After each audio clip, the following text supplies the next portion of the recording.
Hey everyone, it's Casey. I know it's been a while, so I'm going to try my best to record as many videos as I can today before the sun starts to set.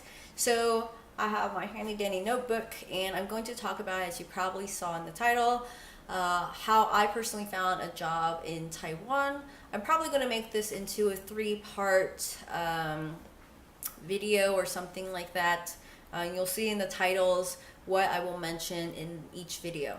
So quick disclaimer is I want to talk briefly is, again, this is only from my experience, and personally I think my background is different from most foreigners that are coming here. Just to give you a quick idea, I am American. I was born American. So I moved here in 2014, and after living here for a full year, I became also Taiwanese. So I became a dual citizen. So when it comes to the application for getting visas or ARCs, my process was quite different because after a whole year, I was basically Taiwanese, so I didn't have to worry about work visas anymore. So again, take what I say with a grain of salt, basically. I will mention from what one of my friends has told me. I'll call her Snow White to keep her anonymous. Thank you, Snow White. To talk kind of very briefly about what she has told me as a foreigner, as a non-Taiwanese person. So the first thing I want to mention is before coming here is do even more research before coming here. So you're already doing a good job. Thank you for clicking on this video regarding what to know before coming here. But I'm not going to mention in my video different cram schools, which ones to work for, because everyone is so different, and personalities, things like that. Employers may be different even though it's the same branch or company. So for me to name companies doesn't seem like it would be beneficial for you either. But before I came here, I did extensive research on different cram schools in Taiwan. And there were I would say, a couple of names of cram schools that popped up, and people really warned against actually applying there, even though the salary seemed very attractive, which I will mention in another video regarding salaries, things like that. But since I never worked there, I can't attest to what they have said. So do a little research, consider what other people's or other people's experience, what they have said. So and I won't mention which ones I work for, again, for privacy reasons, and also just because I have a good experience doesn't mean you may have a good experience at the places I work for. But I will talk about, so secondly, how do you actually find a cram school to work for? So there are a couple of ways. Sure, you could hustle, right? You could print a ton of resumes and hand them out to different cram schools, which I have heard some people have done. So when you walk into some cram schools, they actually might have an application form for you as well, and you could just fill that out. In some cases, they'll tell you to go online. So in the case of filling it out in person, first of all, let's talk about location. So where can you find cram schools? The more common cram schools, or they call it 补习班, with 补习班s, they typically call it 补习街, which means cram school street, basically, in a direct translation. And typically these 补习街are pretty much like 95% of the time that I found are near the main stations of every city. So like Hsinchu City, Taipei City, Taichung City, Kaohsiung City. You're very close, typically within walking distance of the train stations, maximum probably 10-minute walk, and which is very convenient, especially for foreigners who don't want to ride a scooter initially. Now, you could just ask the people at the train station, like, how do I get to Bushije? If they don't have any idea, then of course you could ask students or even the locals. They probably have an idea as well, because cram schools are a part of pretty much every Taiwanese person's life, so they will absolutely have an idea, albeit maybe maybe an older person, but even then they should know because of their grandkids or their children as well. So again, if you walk in, I have heard in some cases they'll give you an immediate interview. In some cases, In that event, maybe you want to dress a little bit nicer when you walk around to hustle, things like that. But when you go there, make sure one thing you bring is your passport, of course, and your college degree or a copy of your college degree. I can't remember if they asked for my actual college degree or a copy, but either way, probably if you're just visiting and they really need your college degree after the interview and they officially hire you, they could get your real college degree. But make sure you do bring some identification, and most importantly, bring a passport photo of yourself. Now, I know that's very different from the US. I'm not sure about other countries, but in Taiwan, they do want a picture attached to your resume. Now, that might sound very vain, and I kind of agree, but unfortunately, that's just how people get hired here. So one thing you can do is at a lot of train stations or even at the airport or just tons of places, there are actual photo places where you could get passport pictures, or you could go into those photo booths where you get a passport pictures and print multiple copies of your passport pictures, because you'll be pretty much uploading or pasting them onto applications very frequently. And they'll especially need it once you get hired. They'll need to send in your passport pictures to apply for your ARC, which is your Alien Residency Certificate or card, something like that. So keep that in mind. Now, after or another way aside from going around and walking around that whole process, I would say probably the even better way to get even more exposure is to do it online. So a lot of cram schools that I went to when I was in Taipei, after I visited each one, turning in my resume, they all told me they really don't look at paper copies of resumes. Instead, they really, the employer or hiring person will check online. And there are two websites. So there's 1111.com.tw, which is 4 ones basically, and 104.com.tw. So both of them are 1111.com.tw and 104.com.tw. And if I remember, I'll link it down below. Now, a few things to note about Taiwanese websites in general. They are incredibly and insanely messy. It's just, once you go on there, you're going to be overwhelmed with tons of characters and links and things like that. That's just the Taiwanese style of websites. I have no idea why. It's very contradictory to what we talk about, beautiful website designs. Either way, pretty messy. So as usual, you guys know my trick is to use Google Translate or Google Chrome to translate as you're applying through the whole process.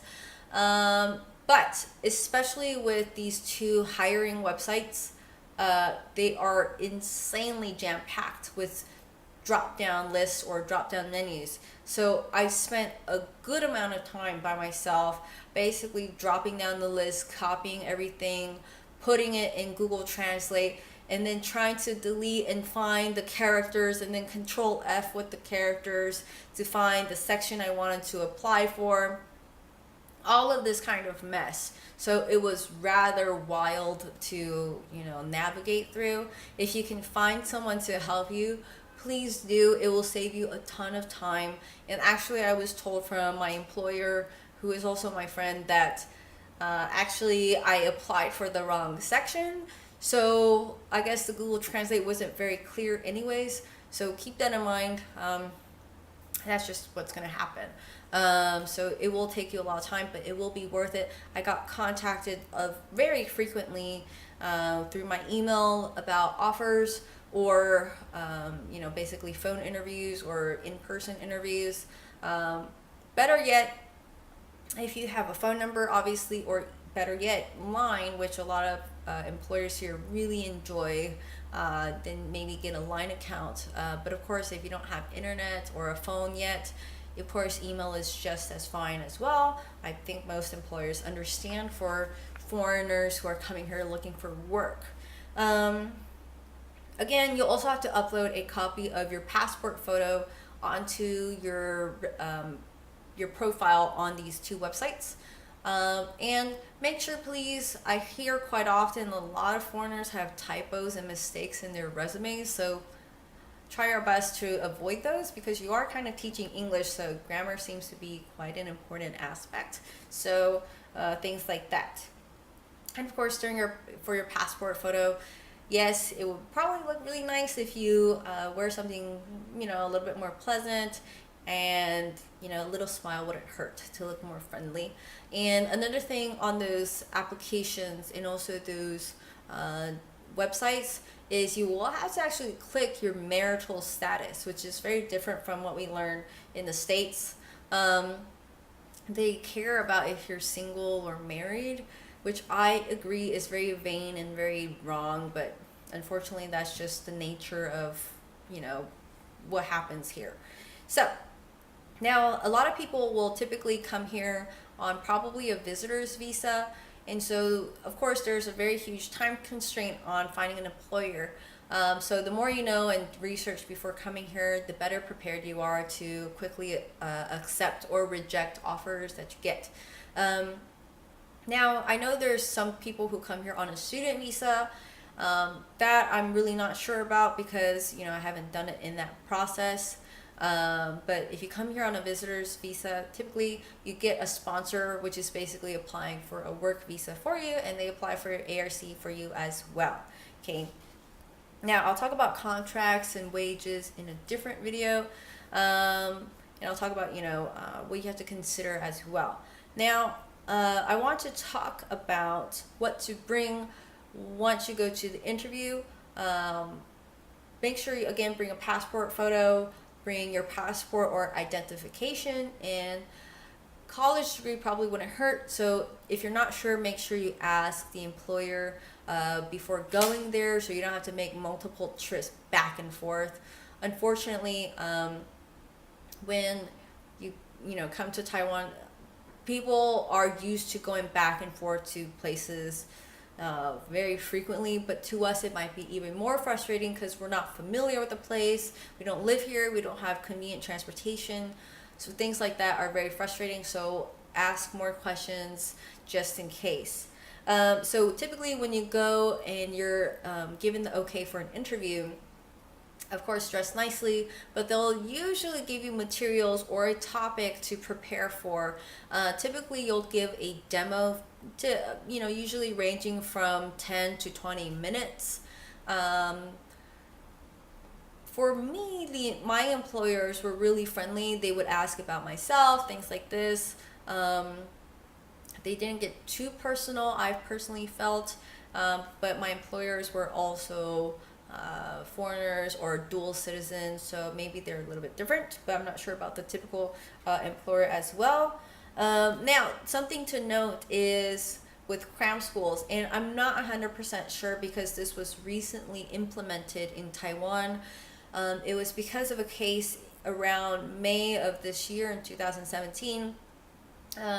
A 26-year-old author, when she was a young student, claims, or allegedly when she was a minor, she was sexually assaulted from one of her cram school teachers. And the cram school teacher was a very famous Taiwanese cram school teacher.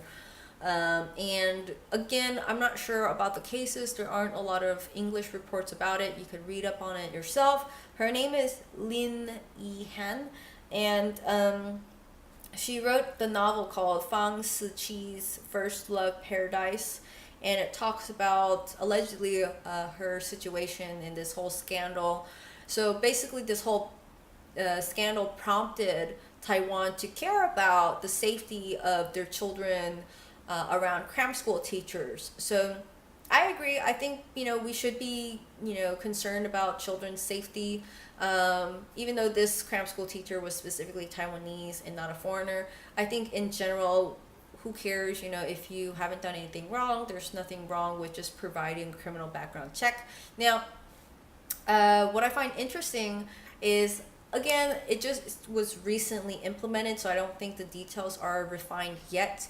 But when you do the criminal background check, I believe you're applying for a criminal background check for when you were in Taiwan. I'm not quite sure if the Taiwanese police officers or a department is actually contacting the country you're from and getting your background there. I'm really unsure about that. But whether, whichever the case, some employers may ask for that. I believe my impression is if you are working for a cram school that has minors, they will ask for this now. So be aware, it's not an invasive thing about your privacy. It's just for the safety of the students now, which I think is actually not a bad idea. So something to ask your employer for once you are employed. Okay, there's probably going to be a weird cut right here because I just realized what I want to add as well. So in regards to after you are employed, there are two things you will need, okay, is a bank account and also your ARC whole procedure. So in regards to the bank account portion, I will leave that for another video, so probably be sort of like a 4-part video. But anyways, when it comes to the ARC, I will mention this. In Taipei, it's probably much easier to handle the whole procedure because I feel like the people handling ARCs and the whole process are more familiar since there's a huge inflow of foreigners who typically stay and prefer to stay in Taipei. But when it comes to other cities or different counties, it's kind of a mess. So typically, and I'll speak about Hsinchu or other counties or things like that, is it can be a highly frustrating process because sometimes they don't even know what you need. So sometimes they'll say you need these documents and then they realize they forget another document or they forget a signature. So I can't speak for Taipei, but at least in Hsinchu, even when it comes to banks and things like this, it's highly frustrating. So kind of get prepared that you're going to be running back and forth through these places multiple times because they forget specific details. So typically, if you can, you could write a checklist and, ask them like, are you sure it's just these? Even sometimes when you do that, they'll say, oh, I'm so sorry, I forgot to ask for your signature in this one specific place, which again is extremely frustrating. I 100% agree with you, but what can we do? So in Taipei, I feel like they're more well-versed, but when you go to different cities or counties, things like this, it's sometimes the workers there themselves don't even know. And case in point is when I did my taxes in Taiwan the first year, I was told I could do it in my mom's county, and then my mom's county told me, yeah, you could do it where you live, which is in Hsinchu. And then Hsinchu told me, no, you're supposed to do it in your mom's county because that's where your home address is located. And it was this whole disaster. They had no idea. Again, this was back in 2014, so hopefully after 3 years and more foreigners are coming, they're more aware and things like that. But typically, it almost feels like there's no consensus on what they're supposed to actually do. So just a word of caution, you may be quite frustrated with this point, is having to run back and forth for government papers and things like that, especially for ARC. So again, regarding a bank account and things like that, I'll make that a separate video, and then in my next few videos or a couple of videos, I'll be talking about location, salaries, contracts, race even, and my experience in general. So if you have any questions, feel free to leave them down below. I appreciate you for watching, and I will talk to you later. Bye everyone.